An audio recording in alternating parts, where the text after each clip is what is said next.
देखिए, धराली सिर्फ एक नहीं है। उत्तराखंड की अगर आप बात करेंगे, कई और धराली नजर आएंगे। उत्तराखंड लैंडस्लाइड के हिसाब से एक संवेदनशील राज्य है। धराली जैसी घटना को देखते हुए जानना जरूरी है कि राज्य में कौन कौन से क्षेत्र हैं जहां पर आपदा की आशंका हो सकती है। इसरो द्वारा जारी लैंडस्लाइड एटलस ऑफ इंडिया और दूसरी कुछ स्टडीज के मुताबिक राज्य के कई दूसरों जिलों में भी खतरा है और वो भी धराली बन सकते हैं। यानी जो मंजर हमने उत्तरकाशी में धराली में देखा, वो और भी जिलों में आ सकता है। कौन कौन से जिले हैं? रुद्रप्रयाग में केदारनाथ, तुंगनाथ और मध्य माहेश्वर जैसे धार्मिक स्थलों के कई रास्तों पर भूस्खलन क्षेत्र मौजूद हैं जो भारी बारिश के मौसम में बंद हो जाते हैं। दूसरा, टेहरी गढ़वाल, टेहरी बांध और आसपास के क्षेत्र में भूस्खलन में खतरा अधिक है। तीसरा, चमोली, बद्रीनाथ राष्ट्रीय राजमार्ग, गोविंद घाट के पास कटैया पुल और जोशी मठ हेलंग संवेदनशील साइट है। पिथौरागढ़ तवा घाट मार्ग पर भी कई जगहों पर संवेदनशील लैंडस्लाइड जोन है। नैनीताल में भी चार्टन लॉन्ज में 2023 को भूस्खलन हुआ था। ये इलाका भी संवेदनशील माना जा रहा है। बागेश्वर, सुमगढ़, कुवारी और सेरी जैसे 18 क्षेत्र भी भूस्खलन के हिसाब से संवेदनशील हैं। इसके अलावा चंपावत में टनकपुर, पिथौरागढ़ राष्ट्रीय राजमार्ग 15 संवेदनशील भूस्खलन क्षेत्र चिन्हित किए गए हैं। यहां तक कि देहरादून में भी देहरादून मसूरी राजमार्ग पर गलोगी जल विद्युत परियोजना मार्ग लैंडस्लाइड को लेकर संवेदनशील माना जा रहा है। और हरिद्वार में मनसा देवी पहाड़ी भूस्खलन से प्रभावित है, जहां पर एक बड़ा पत्थर रेलवे ट्रैक पर गिरता है। ये वो जगह हैं जो आज भी संवेदनशील हैं और यहां से भी अगर खबरें आती हैं तो आपको हैरान होने की जरूरत नहीं है, क्योंकि सचेत किया गया है। वैसे धराली में 2025 और केदारनाथ में 2013 की तबाही, कहने को दो अलग अलग घटनाएं हैं लेकिन एक जैसा डर है, क्योंकि 2013 में उत्तराखंड पर आई तबाही को हिमालयन सुनामी कहा गया था। भारी बारिश और बादल फटने से केदारनाथ, रुद्रप्रयाग और कई इलाकों में हजारों लोग मारे गए थे, गांव बह गए थे, मंदिर के चारों तरफ मलबा बचा था। उस वक्त वहां सड़कों, पुलों और घरों का नामो निशान मिट गया था। 12 साल बाद वही विनाश धराली में भी लौटा है। 5 अगस्त 2025 को बादल फटा, 1230 फीट ऊंचाई से मलबा 43 किलोमीटर प्रति घंटे की रफ्तार से आया और सब कुछ बहा ले गया। कई लोग मारे गए और दर्जनों लापता है। विशेषज्ञ कहते हैं कि यह सिर्फ कुदरत की मार नहीं बल्कि हमारी लापरवाही का भी नतीजा है।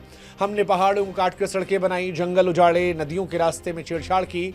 धराली पहले भी खतरे में था, मगर समय रहते जो हमने तैयारियां न की, जो एक्सपर्ट्स की एडवाइस थी उसे न माना, उसने ही हमारे लिए यहाँ पर कब्र तैयार कर दी। सच कहें तो आज जरूरत है कि हिमालयी इलाकों में विकास की रफ्तार नहीं बल्कि दिशा को बदला जाए। बिना पर्यावरणीय जांच के कोई निर्माण न किया जाए, अलर्ट सिस्टम लगाया जाए, नदियों वनों को बर्बाद करना बंद कर दिया जाए।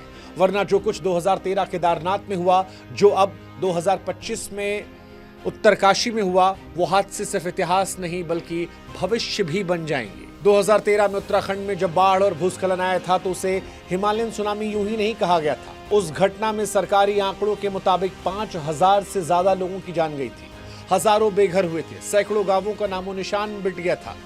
और ये सरकारी आंकड़े, आप जानते हैं कि सरकारी आंकड़ों और वास्तविकता में कई बार जमीन आसमान का फर्क होता है। तब केदारनाथ मंदिर का मुख्य हिस्सा तो बच गया था, लेकिन उसके चारों तरफ लाशों का ढेर था, मलबा था, तबाही का मंजर था। देश भर से राहत पहुंची थी, करोड़ों रुपए खर्च किए थे, अंतर्राष्ट्रीय मदद आई थी, लेकिन सवाल तब भी यही था कि क्या ये सिर्फ कुदरत का गुस्सा था या इंसान ने अपनी बर्बादी को बुलाया था। इस बार धराली में जो हुआ वो गलती पुरानी थी और अंजाम भी वही था। 5 अगस्त 2025 को धराली गांव भी ठीक वैसे ही शिकार हुआ।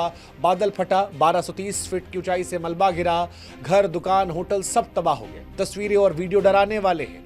नदी का बहाव गांव में जिस तरह आया वो परेशान करने वाला है। ये तबाही 13 की त्रासदी जैसी है, कारण भी लगभग वही है। बादल फटना, भूस्खलन होना, भारी बारिश तो प्राकृतिक आपदाएं हैं, लेकिन विशेषज्ञ बार बार ये कह रहे हैं कि इन आपदाओं की तीव्रता में इंसान की लापरवाही बड़ी भूमिका निभा रही है।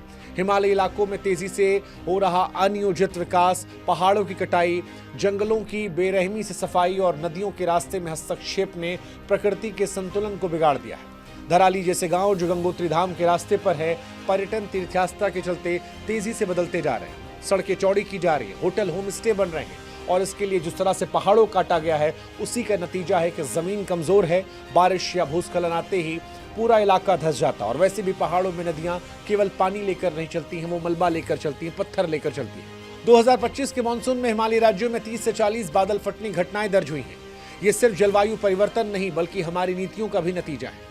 धराली में पहले भी खीरगंगा नदी के पास भूस्खलन हुआ था, लेकिन तब भी कोई अलर्ट नहीं हुआ, ना कोई निगरानी में लगा और उस लापरवाही की कीमत हमने और आपने जान के जरिए चुकाई। धराली और 2013 की आपदाएं एक ही बात कहती हैं कि वक्त है इंसान सुधर जाए, क्योंकि अभी भी नहीं सुधरे तो यह आपदा और बड़ी होगी। हमें हिमालय जैसे संवेदनशील इलाकों में अनियोजित विकास पर रोक लगानी होगी। निर्माण कार्य कोई भी हो, चाहे सड़क या होटल, तभी शुरू हो जब उसकी जांच हो जाए, वरना जो कुछ हो रहा है ये बर्बादी आती रहेगी। फिलहाल धराली में राहत कार्य जारी है। सेना, एनडीआरएफ, एसडीआरएफ सब लगे हैं। लोगों की मदद चाहिए, लेकिन सबसे जरूरी बात यह है कि इस घटना से हमें सबक लेना चाहिए। दीर्घकालिक सोच बनानी चाहिए जो विकास के नाम पर विनाश की नींव ना रखे। वक्त है प्रकृति से सुलह करने का। धराली की तबाही और 2013 केदारनाथ की त्रासदी की यादें हमें एक कड़वी सच्चाई बताती है कि जब हम प्रकृति से ज्यादा छेड़खानी करते हैं तो प्रकृति पलटकर हमला करती है, और प्रकृति जब वार करती है तब इंसान कुछ नहीं कर पाता। विकास जरूरी है, लेकिन अगर विकास प्रकृति की कीमत पर है तो वो विकास विनाश बन जाता है। धराली का मंजर साफ है। अब नहीं रुके तो अगली पीढ़ियों को सिर्फ मलबा और मौत मिलेगी। हम ईश्वर से प्रार्थना करते हैं कि इस आपदा में मारे गए लोगों को शांति मिले, उनके परिवार को दुख सहने की ताकत मिले। लेकिन हम सरकारों से कहेंगे कि सिर्फ प्रार्थना से कुछ नहीं होगा। जमीन पर बदलाव करना होगा, पहाड़ों को काटना बंद करना होगा, नदियों को उनका रास्ता लौटाना होगा और विकास को प्रकृति के साथ संतुलन में लाना होगा। अगर आज भी हम नहीं चेते तो अगली त्रासदी बस कुछ कदम की दूरी पर है। हमें ये फैसला लेना है कि हम सहेजना चाहते हैं या सिर्फ उजाड़ना चाहते हैं। वो उजाड़ जो 2013 की त्रासदी में दिखा, या वो उजाड़ जो उत्तरकाशी में 40 सेकंड की तबाही में दिखा। बाकी आप सब समझदार हैं।